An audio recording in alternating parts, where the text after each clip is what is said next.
previewing the AFC East, getting ready for training camps. They are opening up, and NFL football will be shortly upon us in the 2022 season. Bills, Jets, Patriots, Dolphins, some Nuggets, some breakout players. Which teams are over and underrated possibly going into the 2022 season? Coming up right now. You're listening to the Peacock and Williamson NFL Show, your daily podcast on the National Football League, powered by the Locked On Podcast Network. Your team every day.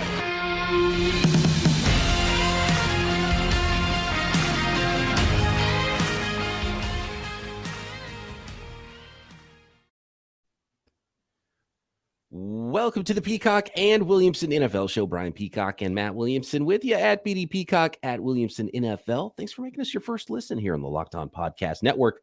Your team every day in AFC East.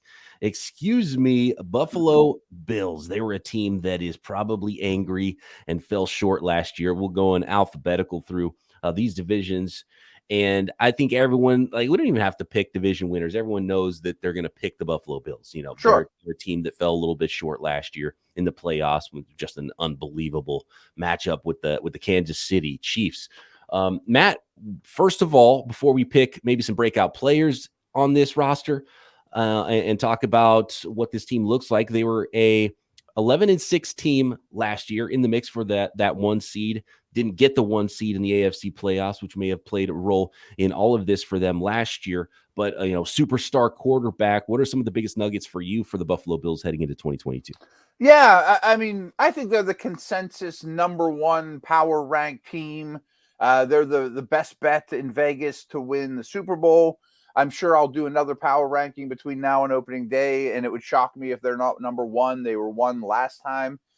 But I think people were a little too excited about this team overall, in that they were 11-6 last year. They weren't 13-4. They weren't 14-3. And there was some inconsistencies throughout their regular season, not only by the team, but by Josh Allen as well. In some ways, or a lot of ways, really, his regular season 2 years ago was better than the one this past year. They were both awesome. I'm picking nits here to no end. Yeah. But I think a lot of us just remember the playoffs where he was Superman, and they kind of got the short end of that 13 seconds at the end of the Chiefs game, and they might have been Super Bowl champs. But their season was far from perfect, though, is all I'm saying. Everyone just looks at these guys like they're infallible. But is that a reason maybe to look at this team and say, oh, they're even maybe underrated because this year's going to be that 14-2 because it's all going to come together. Josh Allen potentially could be even better than he was, a little more efficient, adding, pieces on defense to go with their, recently highly drafted edge players. They got power players, Greg Rousseau, EJ Epinesa, big guys. And then you add Von Miller to that mix on defense. Clearly they're in win it now mode and they're going for it. I almost feel like they should have been better than they were. And maybe if you ran it back last year, they'd be the one seed and a better team. So I think that's why everyone's so excited. I wonder if you could argue that they're even underrated a little bit. And this is that team where it's like, oh, this is the year they go win 14 games. Yes, I hear you. And I'm not fighting you on that at all because I've been unbelievably impressed how this staff has slowly built the foundation of the house, and they did it the right way. Building around Allen with veterans, building the defense through the draft. And then this year, this offseason was the uncharacteristic push all your chips in, not, check, fold, win some pots here and there. They're going all in. And I get it. These windows close quickly in this league. And, next year, Stephon Diggs is going to be making $1 gazillion. And, it's going to be harder to keep guys with Allen's contract. But it happened, it's a total coincidence. I didn't even know we were going to do the show. Last night, I read the Football Outsiders Almanac that's out. Everyone should get it. The Bills chapter, just, again, total coincidence. And they had a couple little points I thought were interesting in that they have their off-season no-no list. And they said the Bills committed a couple no-nos this offseason that when you think you're a little better than you are, sometimes teams do. And the ones that stand out, Can I guess one? Yeah, go ahead. They drafted a running back too high. Yes, absolutely. absolutely. It's not even an every down back. Yep, they compared it to the Clyde Edwards-Helaire draft pick of the Chiefs, that we're just one little weapon away. Usually teams aren't like that. You probably should have drafted a tackle, and I like James Cook a lot. That was one of the offseason no-nos, a gadgety type weapon running back with an early pick. The other one was paying a 30-plus-year-old free agent huge money. Just rarely works out in history. Talking about Von Miller. And then the other one is trading up in round one for a non-quarterback, Kahir Elam. They're looking at it like, well, we're one corner away and one edge pass rusher away. Usually this league bites you in the butt a little bit when you get that ahead of yourself that way. I think traditionally some of those older players, big money contracts, just the way that structures are now with contracts, I don't think this is one that's necessarily going to hurt them. So that one's sort of neutral for me. I totally agree about the no-no of James Cook, gadgety, a third down type of a back. They drafted him too high, but I like the aggressiveness. I don't love trading up for a non-quarterback. I don't love trading up a lot in the NFL draft period, but I like Elam's a player. They need to get into that tier of corner to pair with Tre'Davious White. So I actually don't have a problem with the Elam one, where their team is. But the James Cook one, that's a big no. It feels a lot like the Clyde Edwards-Helaire pick. 100%. And they weren't necessarily critical of each move. They just say, since Football Outsiders has been around a long time. These are no-nos. Yeah, these are no-nos. I mean, generic statements. Brian Daboll. He's got to get, Josh Allen deserves a lot of credit for his own development and the hard work he's put in, but I think you got to give some credit. I don't know what the scale is, how much percent you put on Brian Daboll as the offensive coordinator and the QB guru that helped Josh Allen out. Is there a possibility that losing Brian Daboll is a bigger loss, having a defensive-minded head coach than maybe we're all talking about with Josh Allen and that Buffalo Bills offense? Yeah, I mean, I think he's been long overdue for a head job. People remember Ken Dorsey from his time at the U and winning the Heisman, and he takes over at offensive coordinator and is very, very well respected. I've never heard a bad thing about him, but it almost has to be a downturn, don't you think? I mean, when you lose an elite coordinator that has a great rapport with not only Allen, but the whole offense of workings as a whole. Yeah, I mean, that's one of these things that good teams have to overcome. People come and pluck your good things. Yeah. I think they're going to be better on defense. Offense, they could even take a step back, even if Josh Allen is as good or even continues to get a little bit better. So that is a big question for me is how exactly the offense takes shape, or, does Josh Allen have that foundation? Thanks, Brian Daboll. We're going to roll. We got a smart young coordinator. Let's go and let's dominate. They added a couple of players on offense as well, but they lost one. And if we're talking about breakout players, is there a certain, I've got some breakouts in mind with this Buffalo Bills team. Do you have a certain breakout player that you like for Buffalo? Yes and no. I mean, there's some guys I'm excited about to see with the Bills. This is kind of nerdy, but O.J. Howard is a backup tight end now that I always thought was immensely talented. That, I mean, like, that's a nice little piece to add. They never ran double tight end sets. Now they will. A lot of the pressure's off them. Like, I wish Steelers picked them up. You probably say, I wish the Niners picked them up. Like, I mean, it's just, you get out O.J. Howard, sure. O.J. Howard is one of the weirdest players in the last 5 years because of how talented he was. 2017 first-round tight end. When you're 6'5", you have all the ability. You come from a big school, Alabama, SEC. You can run block. You run a 4.5 flat. How is he not even, let alone a starter, a superstar tight end in the league? I know. I've kept him in like every dynasty league forever, and it just hasn't quite popped. And I'm still a little excited about him. I can't quite quit him.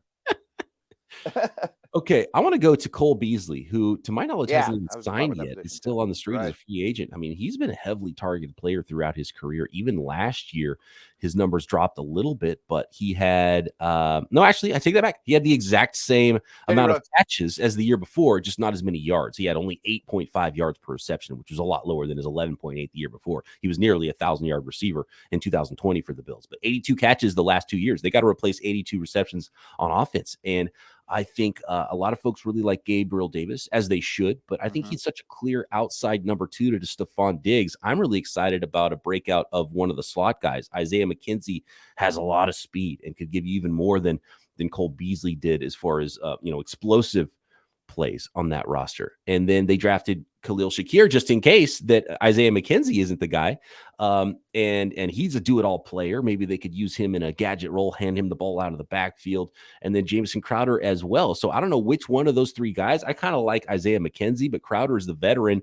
Khalil Shakir might have to wait a while. He's the rookie, but I think the slot player there is the one maybe to sneak in and own in your fantasy football leagues and could give you a little bit of a breakout with all those extra targets that are available in that offense. Yeah, that's a great call. I mean, everyone knows about Diggs. He's a true alpha. There aren't a lot of true alphas in the league. He absolutely is. Gabe Davis is going unbelievably high in fantasy with the thoughts of he'll never leave the field, where he used to, need him have a high snap count before, not a super high snap count. And last time we saw him, he caught 1 million touchdowns in the playoffs.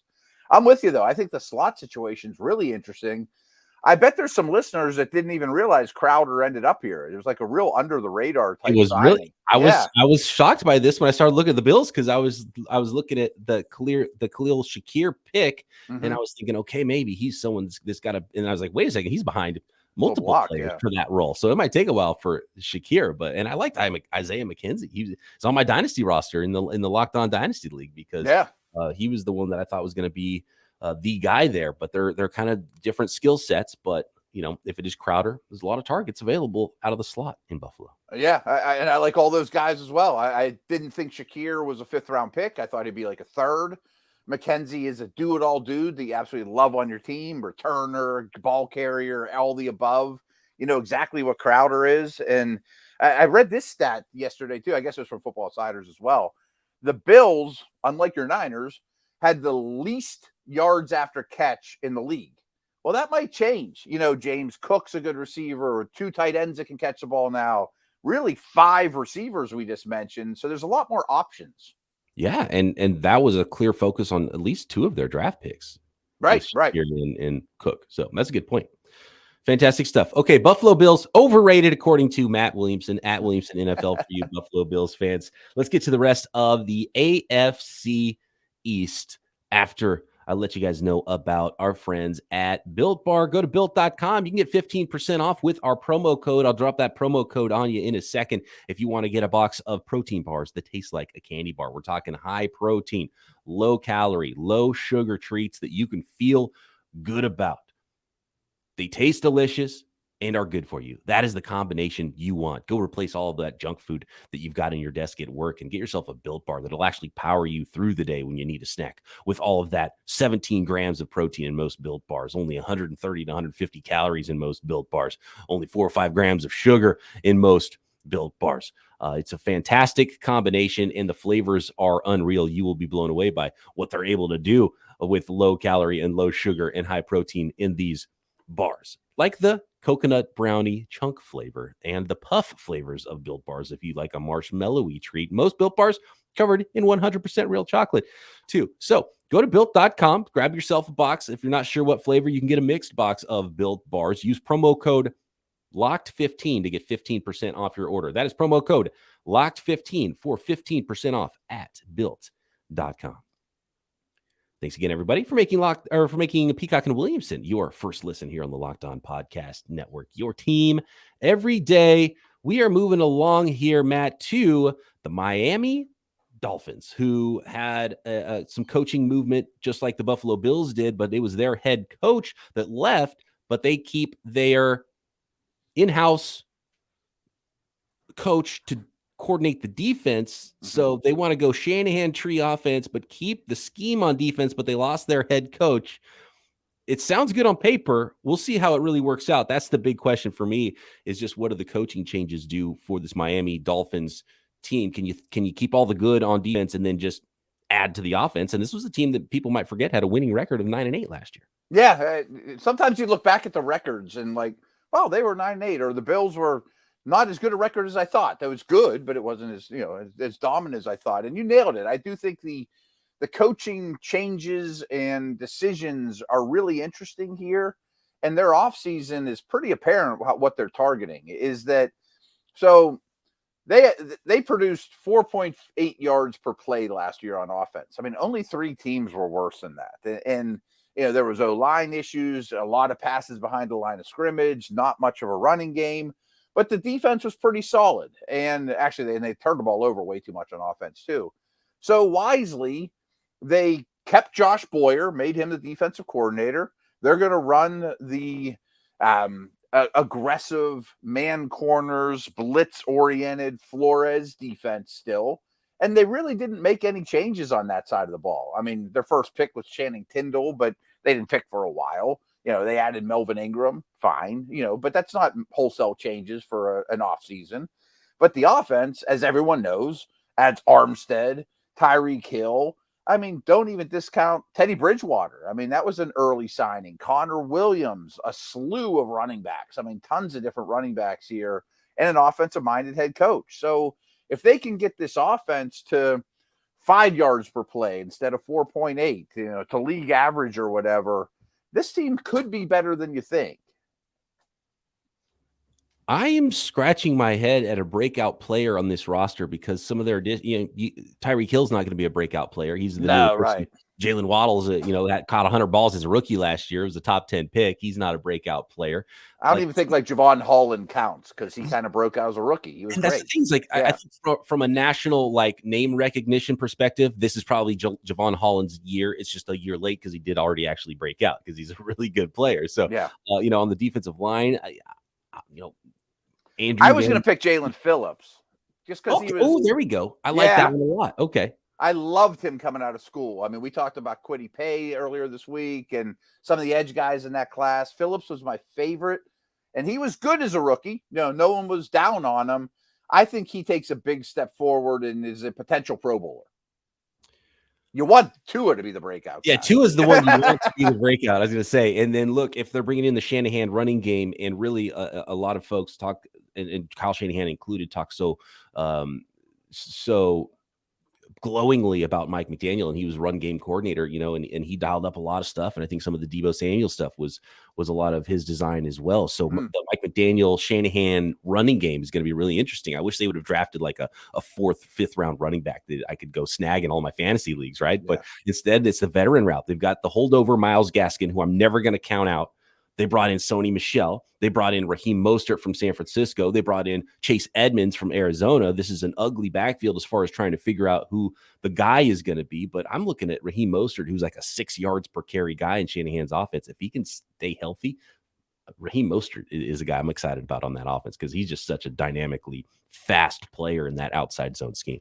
And you don't have to project them to the scheme. You've seen it. It's been successful. And you don't have to draft them high either if we're talking fantasy football. So that's the value. The screaming value to me is Raheem Mostert, even if he doesn't start out as the number one guy, if he starts to earn those carries. Because I'm not, Chase Edmonds is a fine player, but he's not anybody that's going to just lock down a role, I think, there if someone else is playing better behind him.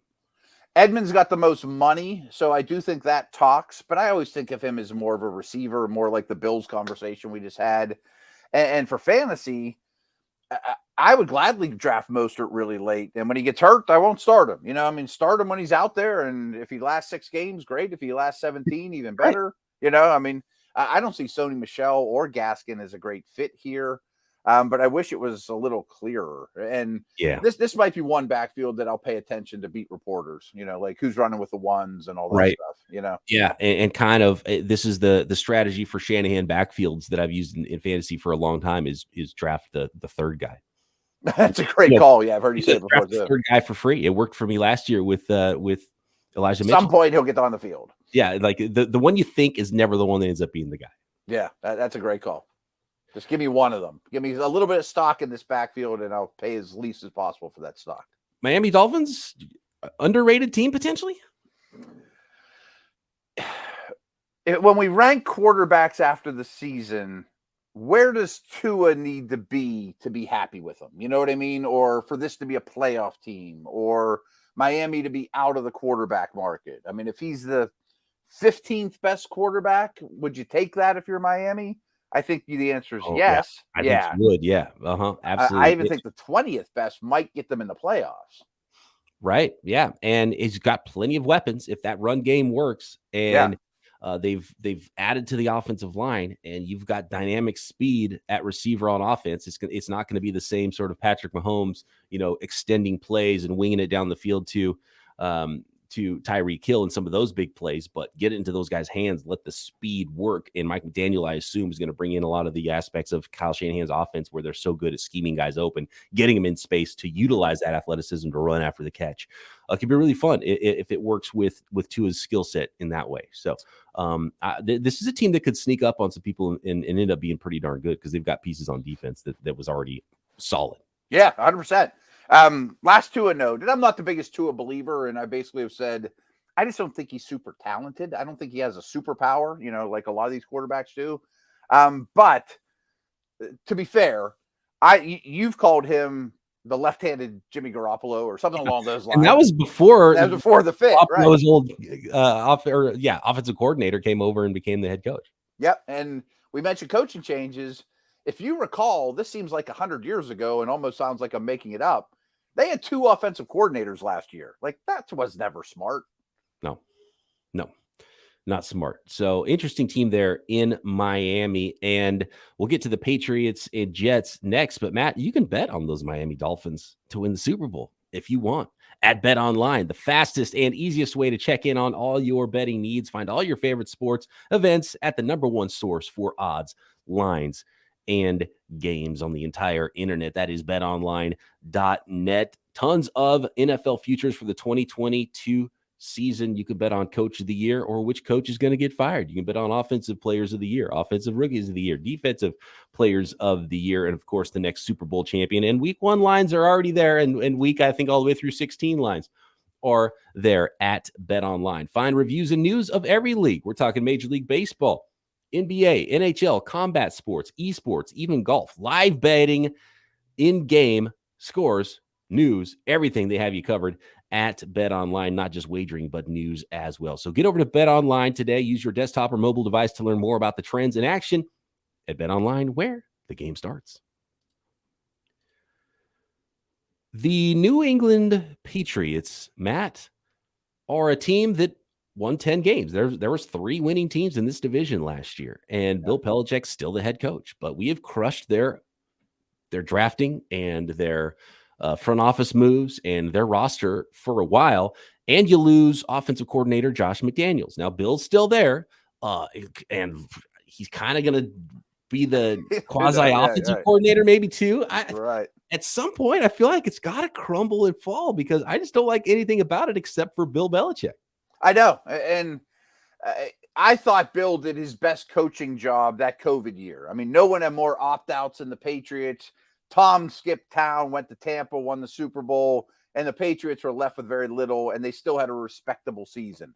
And this is another one. It's like, when I dug in the numbers, like they were 10-7 last year, and they had 27.2 points per game. That was 6th best in the league. I mean, their points, yards per play, they were 5th best in the league differential wise. And I look at this roster. I'm sitting here staring at on ourlads.com as we speak at their roster and their depth chart.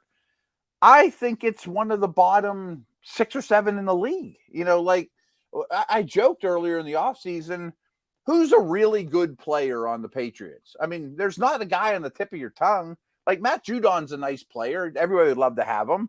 But I don't think any team – okay, here's where I put it. ESPN just put out those top 10 lists for every position. I bet the Patriots didn't have anybody on the list. Nope. Not that I can. J.C. Jackson's gone. I think actually Hunter Henry was the number 10 tight end from what I remember. And I thought, boy, he wouldn't have got my vote. Like, I don't think they have anybody in the top 10 at their position. Can Hunter Henry even play a full season? Right. I mean, you know what? And it's a crazy roster. And it is easy to crush their draft this year because of this very shocking Cole Strange pick. And then in the second round, going Taekwon Thornton. And I really thought Taekwon Thornton they could have got later. Thought Cole Strange they could have gotten later. But they're both good prospects, too. Sure, I like them thinking about in the second, third, fourth round. But whatever, I like the player. And Cole Strange is definitely, very Patriots-y and reminds me so much of when they drafted Fresno State offensive lineman at the end of the first round, whatever it was, 15 Logan years ago. Yeah. Logan Mankins is a really good player. And me being growing up near Fresno, I knew a lot about Logan Mankins. I thought he was awesome. Then I was like, okay, so the NFL thinks he's awesome too. He went in the first round. Wow. And Cole Strange has that kind of a vibe. And even Taekwon Thornton, he was drafted too early, but man, he might be a better prospect than people realize. And I think Mac Jones, despite not having a cannon arm, throws actually kind of a pretty ball, and he might be able to get it down the field to him. So I wonder if Taekwon Thornton, Mac Jones, is that the next, is that the next big time? Because I don't think there's anybody, Kendrick Bourne. They're all fine. I don't mind even adding Devontae Parker, but Devontae Parker scares you? Yeah, who scares you and who's going to block a rookie if they kind of build a rapport there. So I wonder if Mac Jones to Taekwon Thornton could at least be something that's somewhat difficult to cover just because how fast he is down the field and can he get the ball to him? Jacoby Myers isn't going to hold him back. Nelson Aguilar, they've got numbers there, but who's going to step up? I'm going to pick Taekwon Thornton as my breakout player there. I like it. Just because it's kind of, against the grain and everyone thinks that it was such a terrible draft for the Patriots. I'm a huge Mac Jones believer. So, I mean, I think in a way he's already, broken out. I mean, I don't think he can Brady everybody to greatness and rise all ships like Rodgers or Brady, but he's kind of has to. Two breakout guys I'm high on is Christian Barmore. I think he has a chance to be a star on this defensive line. And in a way, Kyle Duggar's already kind of broken out a little bit, but I was just ragging on the Pats for not having good players. He's a really good player. Not everybody knows it yet. I want to pick the Patriots last in the division just so Bill Belichick can be like, you dumbasses, what are you doing? I'm going to win 10 games again. And I'm going to do it. I'm going to pick the Patriots to be last in the AFC East because I like where the Dolphins and I like where the next team, the Jets, are right now. I think the Jets have a better roster than they do. Well, they for sure have a better roster. The question is the coaching staff and the quarterback. Mm-hmm. I don't know if you have any notes on the Patriots, but I think the Jets are just more interesting to talk about if you want to move on to them. Not really. I mean, their numbers and their, I don't want to call them advanced metrics, things like yards per play, yards per snap, were a lot better than I thought in New England, and they're always good on the special teams, but I think that's really a credit to this coaching staff. Can the New York Jets gain 5-6 wins on the rest of their division opponents? Because the Dolphins won 9 games. The Patriots won 10 games. The Jets were 4-13. But now they have a second-year quarterback, not a rookie quarterback. Now they have a second-year coaching staff, offense and defense, that they didn't have last year. They added a ton more talent. Breece Hall and Garrett Wilson in the draft, Jeremiah Johnson on the defensive side of the ball, starting to build out, the roster and getting those elite athletes. Sauce Gardner, obviously, another one to run their schemes on both sides of the ball. On paper, this team is ready to break out, and everything really, to me, hinges on quarterback and Zach Wilson, how good he is. Yeah, I mean, much like the Jags, they're really coming from the doldrums to get back to respectability. I mean, they have 6 wins over the last 2 years and 27 wins over the last 6 years. I mean, that's terrible. I mean, the average Jets game last year was 11.4 point loss by the Jets. I mean, so every time they rolled it out there, they lost by 11 points on average. I mean, brutal. I mean, yards per play, only Houston was worse. The Ravens were the only one that allowed more yards per play on defense than the Jets. They're really were bad across the board. But boy, I like their players. I like their direction. I think I like the coach. I certainly liked him as a defensive coordinator, and I think he was a good hire. I love the GM. And I think they have a line. I think they have weapons. I think there's some defensive players that I'm excited about. Sauce Gardner and Carl Lawson coming back. But I don't know that anybody had a worse year than Zach Wilson last year. And not just Sauce, but Bryce Hall, the round from a couple years ago was a steal. He's a starting caliber player, and they brought in DJ Reed from Seattle as a free agent. So they're deep at corner. They've, Quinnen Williams is maybe even a breakout player, and everyone knows his name is a top 3 draft pick in the NFL draft, but he hasn't quite hit that level, and he's still very talented. And you got Jermaine Johnson to go with John Franklin Myers, and they're starting to build this thing. They already had CJ Mosley at linebacker, so the defense could be getting close to ready for prime time. And, potentially star running back now and a star receiver in Garrett Wilson and Breece Hall. So Zach Wilson has weapons. The offensive line has been addressed a lot recently. They added a lot. They probably overpaid to continue to be better on the offensive line with Laken Tomlinson at guard and free agency. And, can Mekhi Becton stay healthy? Elijah Vera Tucker, the first rounder from 2021. So, on paper, this team's ready to go.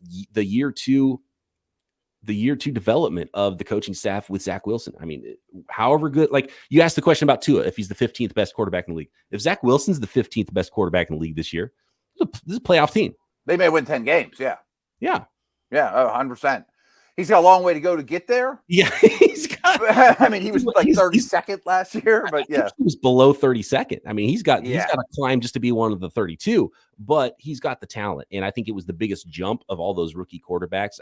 Even Trey Lance didn't have to play as a rookie coming from the FCS level. And so he got to kind of slow play into it. Zach Wilson went from BYU and having fun, slinging backyard sidearm throws, and everybody on his team was pretty good and didn't have a tough schedule in college. And he was never under pressure to go into the NFL, to the New York Jets. That's a big leap. That was tough for him last year. So you would expect him to struggle. And as long as he's headstrong enough to stay afloat through that and battle through that, then I like it. And I think people are burying guys like Zach Wilson and Justin Fields too soon because they had tough rookie years, because you should have expected them to have tough rookie years. 100%. Yeah. You wish you saw more glimpses, but I hope people remember there was a stretch there. Wilson was horrible. And then he got hurt or he had COVID or something. He sat out a few games. And when he came back, he looked a little better. So if we're really putting a microscope on and looking for positives, the end of the year was better than the beginning half of the year or more. And unlike Tua, I think there's obvious talent here. He's a great thrower of the football. He's lighter on his feet than Tua. But, my big concerns with him coming out of BYU, as you just kind of reiterated, were doesn't handle pressure well and never had to deal with it. He could just sit there and pat the ball at BYU. And he's little, I wonder when the hits start adding up how he handles that too. But by no means am I flushing him down the toilet or anything like that. But if he's league average, this team's going to be quite good. And I know you're not a trade or don't spend high picks on running back, pundit. And I mostly agree with you. But where I think it's the best time to do it, if you're going to do it, is if you're preparing for a new quarterback, like the Steelers. They drafted Najee Harris knowing a new quarterback was going to be there next year. Or you're helping a Zach Wilson or somebody like that. Like everyone kills Seattle. Why did they draft, a running back that high? I'm like, well, because I think that they're preparing for the rookie quarterback to have a safety blanket behind him, next year, where the Jets – not that Carter was bad, but Wilson would have had an easier time if Hall was there a year ago. And Hall's going to end up on some of my fantasy teams. Oh, yeah. And Breece Hall was the best running back in the draft. And they already took two players. So it's not as bad for me. Right. They drafted him with their first draft pick if they didn't have 2 first-round picks already. But they got a star, potentially star. They had 3 picks already. Jermaine Johnson, too. That's right. Yeah, right. I keep forgetting about Jermaine Johnson in the first round as well. So this is their 4th pick. And you're helping out your young quarterback, and they didn't have much at all at running back. And, Tevin Coleman just not, he's I can't believe he's still in the league. Yeah, he was not your and look, he knew the scheme and everything. And I think, character wise, he's off the charts and everyone loves him. And that's probably why they brought him in to help, put together a new scheme, but they needed just more talent. And Michael Carter's a 3rd down back at best anyway. So yeah, Breece Hall, do it all guy. I of all the highly drafted running backs recently, Breece Hall to the Jets made totally the most sense to me. And I'm not mad about it when you draft the best running back either in the 2nd round. It makes I would rather draft Breece Hall high in the 2nd round than Ty Davis Price late in the 3rd round like the 49ers did. That's what you're saying. Yeah. There's an obvious gap between those two, just talent wise. They do have some wild cards in addition to Wilson. I don't quite get what's going on with Mekhi Becton, but they didn't draft a tackle high. Fant's going to be on one side. Becton's going to be on the other. That's a bit of a variable that could go one way or another for them. And they have a lot of players, like you mentioned, like a Quinn and Williams. Can they take a step forward and be a true star like they were drafted to be and they flashed to be. If I get one breakout here, though, BP, I'm not sure he's going to count because he was really good when we saw him, but I adore Elijah Moore. Like, I think he'll be their number one receiver. A lot of receivers take a big step. Everyone used to talk about the third-year leap at wideout. It's really a second-year leap, now because these guys can league a lot more adjusted. I think he's a total star.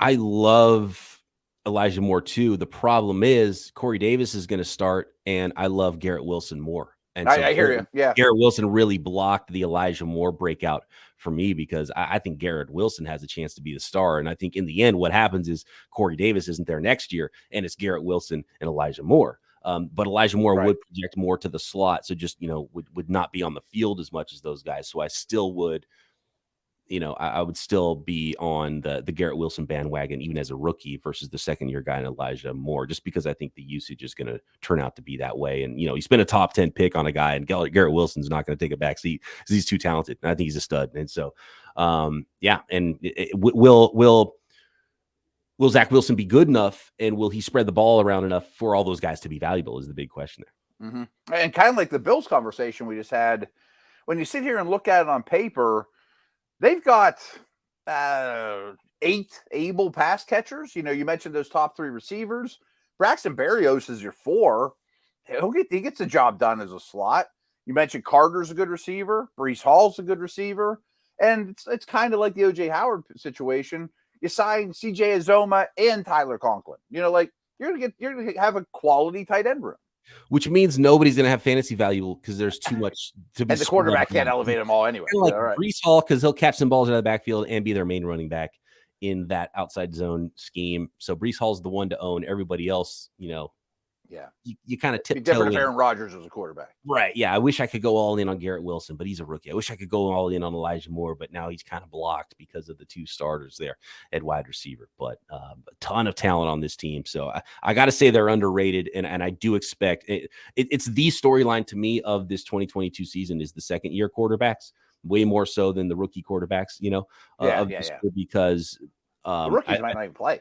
I think some of them got buried, and there's too much talent there. It was a really good quarterback class, and some of them are going to be busts, I'm sure, but some of them might be stars, and I don't think we're giving them enough credit. And Zach Wilson is talented enough to be one of those. So, yeah, it'll be fun to watch. And to me, the Jets are just underrated just because they have too many high draft picks and extremely talented players, and I believe in the coaching staff too. Yes, I do too. I really like what their plan is. It's very obvious. It's not just, scattershot and just throwing things, hoping they stick. And it's all designed about making Wilson's life easier. I'm with you. I know we got to wrap up here, but I think when history is written on this quarterback class from last year, it'll be very favorable. And that this class as a whole with 5 first-rounders will do very, very well. But I will say, of the first-rounders, Wilson's the one, including Zach Mills, or Davis Mills, Wilson's the one I have the most concerns about right now, just after rookie tape. I'm trying to find right now the Jets over-under at BetOnline. See, I bet I go over whatever that is. It's only 5.5 games. I'm going over easy on that one. I know they have a really tough schedule, but, they're better than a 6-win team. They were a 4-win team last year, and they for sure added 1.5 wins just by their second-year quarterback being not a rookie anymore. Right. And there's so much Unless more he's a disaster. Maybe Wilson's a disaster too. That is a possibility. It's a possibility. But he already was, and they won 4 games. He already was, right. Is he going to be worse than last year? I can't believe that. What's strange, though, is I wonder how many games they actually won when he was quarterback. Remember the Mike White week or 2 where he was really good? And that's good. Yeah, that's a good point. They didn't win. They didn't win 4 games with Zach Wilson. That's for sure. They one of their wins at least came when he was out. Yeah. But anyway, all right. Yeah, we'll see. Whatever. I'm buying the Jets. I'm excited. I'm buying the Jets. Let's go. And of course, they're going to be terrible, and the Patriots are going to be good. I'd have a hard time putting hard-earned money on the Patriots coming in 4th. Yeah. All right. Fantastic stuff. That is the preview as we get toward training camp here in the AFC East. We'll run through all the divisions as we begin training camp and the 2022 season Getting closer. Thanks, everybody, for making Peacock and Williamson your first listen. Talk to you next time right here, Peacock and Williamson.